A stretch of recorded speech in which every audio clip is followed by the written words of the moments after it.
Claro, porque en ese contexto que recién nombraba Nico, nos llegó un informe de UNICEF.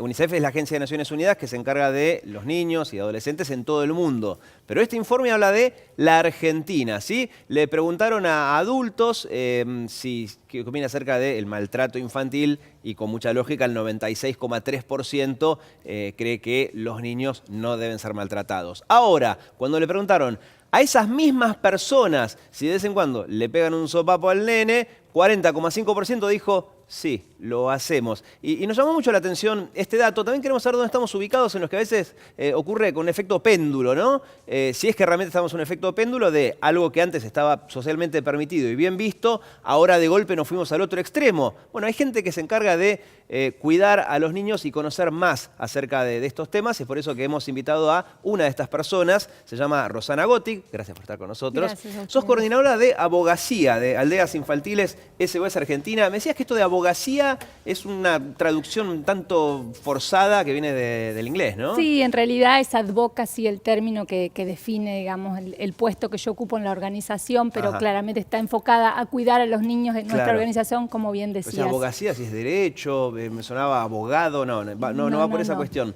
Te quería preguntar primero, y quería que definas qué es maltrato infantil, porque yo recién hice como el estereotipo, ¿no? De el sopapo, pero el concepto de maltrato infantil es más amplio. Sí, en realidad como que es el sopapo o el castigo físico específicamente es como la forma más común de maltrato o la que es más fácil de identificar y de uno alertarse ante una situación de estas características.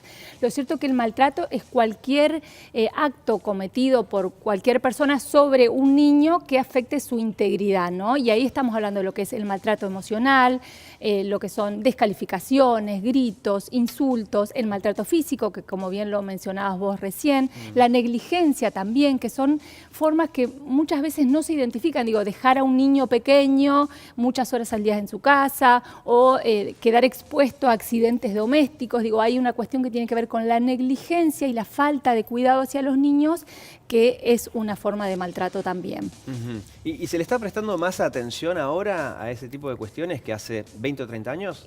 Sí, efectivamente, a partir de la Convención de los Derechos de los Niños y nuestro país, a partir de las nuevas legislaciones y el Código Civil es un eje también de inflexión ahí, donde se plantea que el maltrato infantil está prohibido en cualquiera de sus formas. ¿Eso antes no estaba en el Código Civil? Eso no estaba. Con la reforma del 2015 se introduce esto específicamente, que es un avance importante, porque lo cierto es que hay muchas familias que tienen la violencia como parte naturalizada de sus modos de crianza, porque así lo aprendieron cuando eran niños. ¿Y en la práctica en qué cambia eso? Porque yo imagino que, obviamente, si alguien le pegaba a un niño, digamos, en algún lado del Código Civil, y con lupa, podía llegar a encontrar un artículo en cuestión. Pero ahora que esté especificado, ¿en qué cambia? No, en que el Estado tiene como más posibilidades de intervenir en lo que es la privacidad de las familias, ¿Por ¿no? ejemplo? Hay diferentes organismos que se ocupan de eso, servicios locales de protección de derechos o defensorías de derechos de niños, según en cada jurisdicción tiene otro nombre,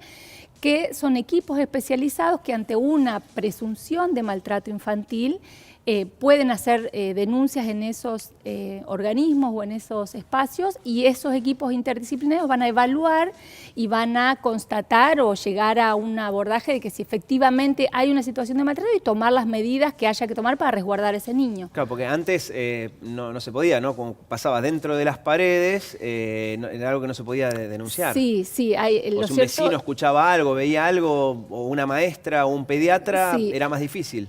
Sí, era más difícil, pero siempre están, como antes ese lugar lo tenía la justicia, hoy por hoy están en organismos más descentralizados, pero sí está como esa posibilidad. Es más, los organismos públicos están obligados a denunciar cuando identifican alguna situación de violencia hacia un niño. Así todo me acordé recién, ¿no? La semana pasada vino una mujer que integra otra ONG referida, en este caso respecto al grooming, bueno, y otros tipos de violencia intrafamiliar, pero más allá del grooming.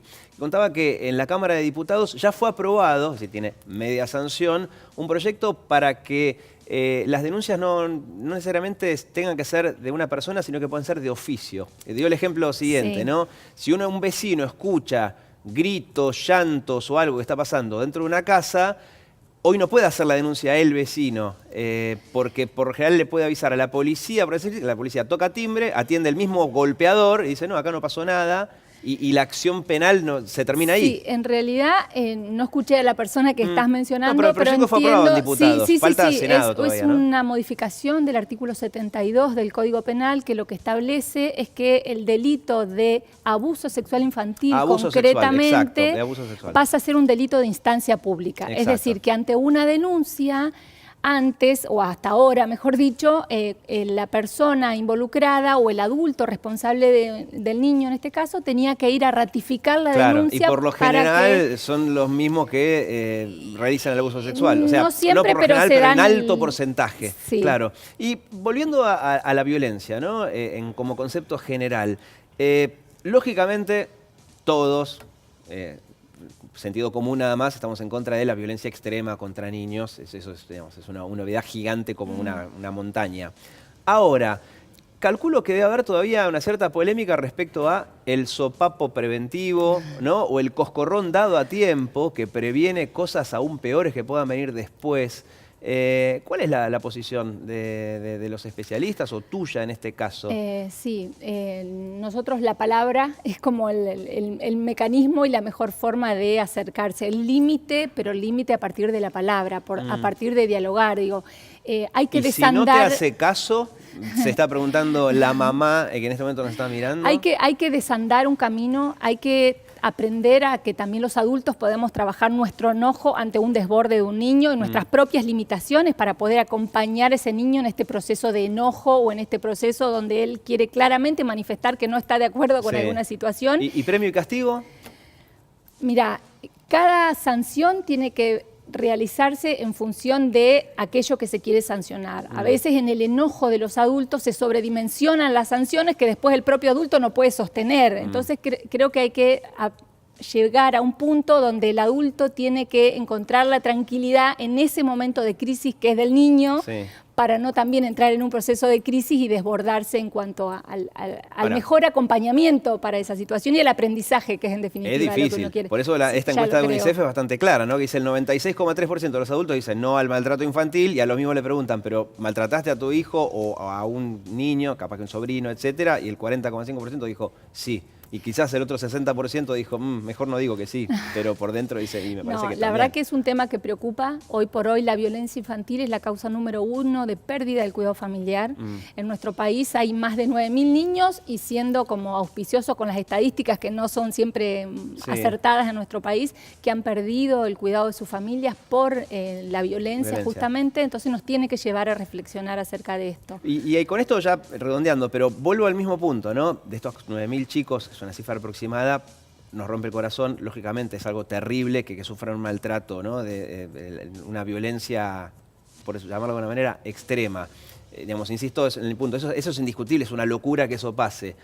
Pero viste que siempre está esa doble moral de lo que digo y lo que hago, ¿no? Y cómo le pongo límites al niño. ¿Vos tenés chicos? Sí. ¿Y cómo haces? Hablando, intentando. ¿Y te funciona?